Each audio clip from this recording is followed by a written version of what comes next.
जयपुर के निबारू रोड की हलचल के बीच एक ऐसा स्थान जहां आध्यात्म और सेवा का अद्भुत संगम मिलता है। ये है बड़ पीपली बालाजी धाम। 12 साल पहले जो स्थान महज एक चबूतरा था, आज वह लाखों भक्तों की आस्था का केंद्र बन चुका है। लेकिन ये सिर्फ एक मंदिर नहीं, बल्कि कैंसर जैसी लाइलाज बीमारियों के खिलाफ लड़ रहे लोगों के लिए एक उम्मीद की किरण भी है।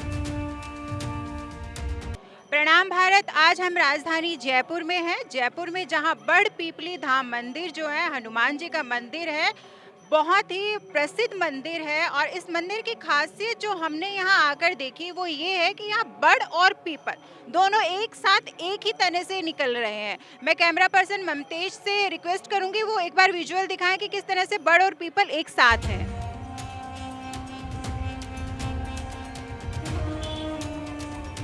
कहते हैं कि 12 साल पहले यहाँ सिर्फ एक चबूतरा हुआ करता था, लेकिन गुरुदेव परमेंद्र नाथ महाराज की कठिन तपस्या और बालाजी की कृपा ने इसे एक सिद्ध पीठ बना दिया है। यहाँ की सबसे खास बात यह है कि यहाँ प्रकृति और परमात्मा एक साथ विराजते हैं, एक ही पेड़ में बड़ और पीपल का वास, जो अपने आप में किसी चमत्कार से कम नहीं। इस धाम की नींव गुरुदेव परमेंद्र नाथ महाराज की 12 वर्षों की घोर तपस्या पर टिकी है।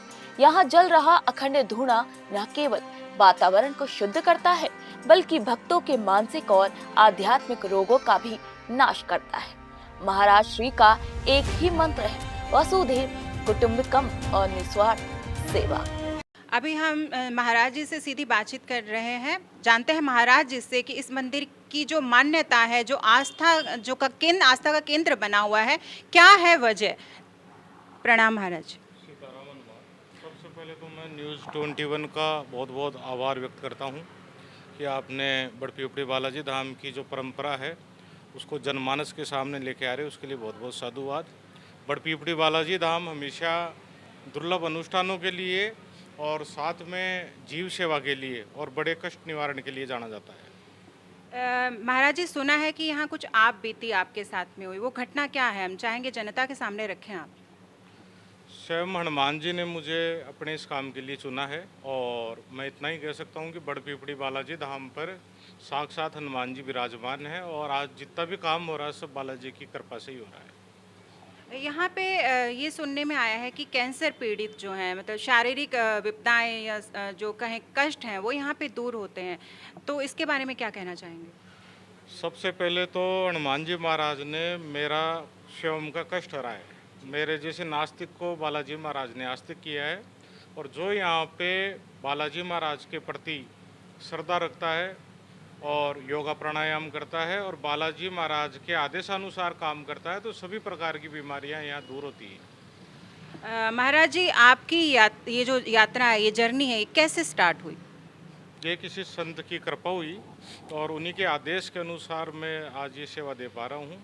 और उन्होंने मेरे को पहले कह दिया था संत महाराज ने कि आपका एक्सीडेंट होगा और 21 दिन की हनुमान चालीसा आपको 21 दिन लगातार करनी है, लेकिन दुर्घटना आपकी होगी लेकिन आप बच जाओगे, और वैसा ही हुआ मेरे साथ में। इसके अलावा ये भी सुनने में आया है कि आपने 12 साल जो है तपस्या की है, वो अनुभव कैसा रहा। बहुत ही अच्छा अनुभव रहा। 2012 से मैं यहाँ मंदिर से जुड़ा हुआ हूँ और जंगलों में भी मैंने बालाजी महाराज के आशीर्वाद से साधु संतों की खूब सेवा करी है और उन्हीं का प्रताप है सारा, हनुमान जी की कृपा है। महाराज जी, मैं आपसे एक बात और जानना चाहूँगी। जैसे हमारे हिंदू समाज में ये मान्यता है कि जो महिलाएं हैं वो हनुमान जी की पूजा नहीं कर सकती हैं, वो सुंदरकांड नहीं कर सकती हैं, आप कितना सहमत हैं इस बात से। ये क्या है, मिथ्या है। किसी चाहे सुंदरकांड हो चाहे हनुमान चालीसा हो, तुलसीदास जी ने उसमें स्पष्ट लिखा हुआ है कि सबके लिए पूजा पाठ समान है। हाँ, कुछ मर्यादा है, वो स्त्री के लिए भी है और पुरुष के लिए भी है। तो हनुमान चालीसा खूब करें, सुंदरकांड खूब करें और हनुमान जी महाराज की खूब सेवा करें। ऐसे कोई बात नहीं है जिसमें किसी को कोई दिक्कत हो। महाराज जी, ये 7 परिक्रमा और 5 बार हनुमान चालीसा, इसके पीछे का लॉजिक क्या है।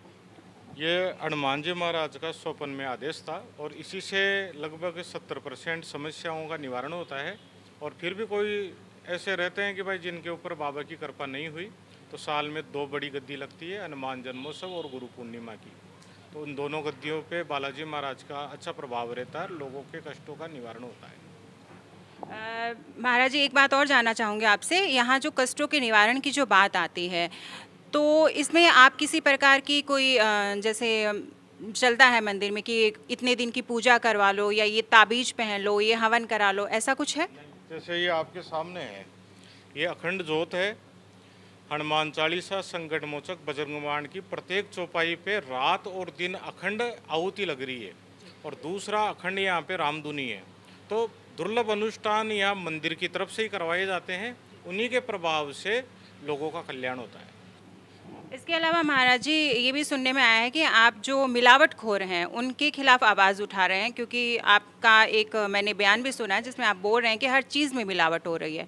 तो इसमें आगे की क्या आपकी जो है रणनीति क्या है आगे की? देखो क्या हुआ है कि 2012 से मैं यहाँ पे हूँ, तो 2022 तक मैंने नाम मात्र के कैंसर पेशेंट मेरे पास कभी कभार आते थे, लेकिन अभी पिछले 2 सालों में कैंसर पेशेंट, किडनी पेशेंट ये लगातार संख्या में बढ़ रहे हैं। तो इसके पीछे 2 ही बड़े कारण हैं, एक तो मिलावट और दूसरा ये प्लास्टिक। तो मैं चाह रहा हूँ कि आने वाली पीढ़ी स्वस्थ रहे और हिंदुस्तान कमज़ोर नहीं हो, क्योंकि नौजवान कमज़ोर हो जाएंगे तो फिर आगे भारत चीन को तो पाकिस्तान चीन को तो मारने की ज़रूरत ही नहीं है। तो ये जो आप अभियान चला रहे हैं, तो इसमें आप किसी नेताओं से मिले हैं या आपने किसी संस्था का सहारा लिया है, पब्लिक आपके साथ है, किस तरह से अभियान को आगे बढ़ाएंगे? और जैसे जब भी यहाँ पे हमेशा आपस में जब 100, 200, 500, 1000 लोग इकट्ठे होते हैं तो लोगों को इसके प्रति हम जागृत कर रहे हैं कि आप मिलावट पे काम करो, नहीं तो आने वाली पीढ़ी समाप्त हो जाएगी। कारण कि हम जो भी बाज़ार से जो चीज़ें लेके आ रहे हैं वो सीधी सीधी जहर लेके आ रहे हैं। और आज का समय ऐसा है कि आदमी 500 रुपये के भी 550 रुपये दे देगा, लेकिन उसको शुद्ध चीज़ चाहिए, लेकिन वो जो घर पे लेके जा रहा है तो उसको पता नहीं है कि वो सामान नहीं जहर लेके जा रहा है। तो ये बहुत ही गंभीर विषय है और सभी को, चाहे मैं हूँ, चाहे आप हो, और चाहे आने वाले कोई भी हो, क्योंकि ये एक व्यक्ति विशेष का काम नहीं है ये। जब हम सब जागरूक होंगे, क्योंकि मीडिया भी भारत देश की सबसे बड़ी मजबूत स्तंभ है, तो आप लोगों को भी मैं निवेदन करूँगा कि इसमें बढ़ चढ़ के आप हिस्सा लें और सामूहिक जीत लें इसमें सभी लोग। अंत में आप आम जनता के लिए कोई संदेश देना चाहेंगे? बस मेरा सभी सनातनियों से एक ही निवेदन है कि भारत जब मजबूत बनेगा, जब युवा मजबूत होंगे।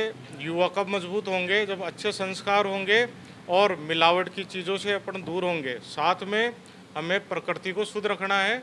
अगर ये चीज़ें हम कर पाएंगे तभी जाके भारत दोबारा विश्व गुरु बनेगा, अन्यथा भारत के लिए संकट का विषय है। और जो बुद्धिजीवी वर्ग हैं वो उस चीज़ को समझ रहे हैं, लेकिन बड़पीपड़ी बालाजी महाराज की कृपा सब पर बनी रहे और आप लोगों के ऊपर भी हनुमान जी की विशेष कृपा रहे, ऐसी मैं बालाजी महाराज से विनती करता हूँ। तो ये थे हमारे साथ धाम के महाराज जी प्रवेंद्र नाथ जी, जिनसे हमने बातचीत की। उन्होंने जनता को खास ये संदेश दिया है कि मिलावट से दूर रहें, स्वस्थ रहें और आस्था का केंद्र जो है उसमें आस्था रखें और जो है यहाँ पर उनको सहयोग दें, जो आंदोलन वो मिलावटखोरों के खिलाफ चला रहे हैं। धन्यवाद। आज के दौर में जहां मिलावटखोरी चरम पर है, महाराज श्री ने इसके खिलाफ एक जंग छेड़ दी है। उनका मानना है कि हमारे खान पान में घुलता जहर ही कैंसर जैसी बीमारियों को जन्म दे रहा है। यही कारण है कि धाम में आने वाले हर व्यक्ति को शुद्धता और सेवा का पाठ पढ़ाया जाता है। अभी जैसे कि ममतेश ने आपको दिखाया कि किस तरह से बड़ और पीपल एक साथ हैं। इस मंदिर की खासियत ये भी है। इसके अलावा मंदिर जो है हमेशा से ही हिंदू जो हम हैं उनके आस्था का केंद्र रहा है।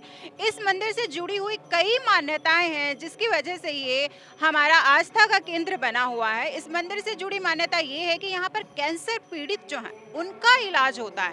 कहते हैं कि 7 परिक्रमा लगाएं मंदिर की और 5 बार यहाँ पे बैठ के हनुमान चालीसा पढ़ें, आपके शरीर के जो शारीरिक कष्ट हैं वो दूर होते हैं। इसके अलावा व्यापार में जो हानि चल रही है, व्यापार को बढ़ावा देने के लिए लोग यहाँ पर आते हैं। कई तरह की मानसिक परेशानियां जो हैं, जो रोजमर्रा की जिंदगी में आम आदमी को आती हैं, उनसे निजात पाने के लिए लोग यहाँ पर आते हैं। परमेंद्र नाथ जी जो है उनके बारे में ये कहा जाता है कि उन्होंने 12 साल तपस्या की है जंगलों में रहकर, और उनके साथ आप बीती कुछ ऐसी घटना इस बड़ पीपल पेड़ के नीचे हुई जिसकी वजह से ये एक छोटी सी चबूतरे से शुरू होकर आज ये मंदिर धाम में बदल गया है। क्या है मान्यता, क्या है आप बीती, क्या चमत्कार है मंदिर से जुड़े हुए, खुद परमेंद्र नाथ जी से बात करके जानते हैं, करते हैं उनसे सीधी बातचीत। कैंसर पीड़ितों के लिए ये धाम आस्था का सबसे बड़ा केंद्र बनकर उभरा है। महाराज जी अक्सर कहते हैं कि मिलावटी खाद्य पदार्थ समाज के लिए धीमा जहर है। यहाँ आने वाले भक्त न केवल दुआ लेते हैं बल्कि जीवन जीने की एक नई पद्धति भी सीखते हैं। 1 दिसंबर को महाराज जी का जन्मदिन भी एक सेवा उत्सव के रूप में मनाया जाता है, जिस धाम की परंपरा को और भी भव्य बनाता है। बेजुबान जीवों की सेवा और बीमारों को सहारा, यही बड़पीपली धाम की असली पहचान है। अगर आप भी मानसिक शांति और आध्यात्मिक इलाज की तलाश में हैं, तो शालीमार चौराहे के पास स्थित ये धाम आपकी मंजिल हो सकता है।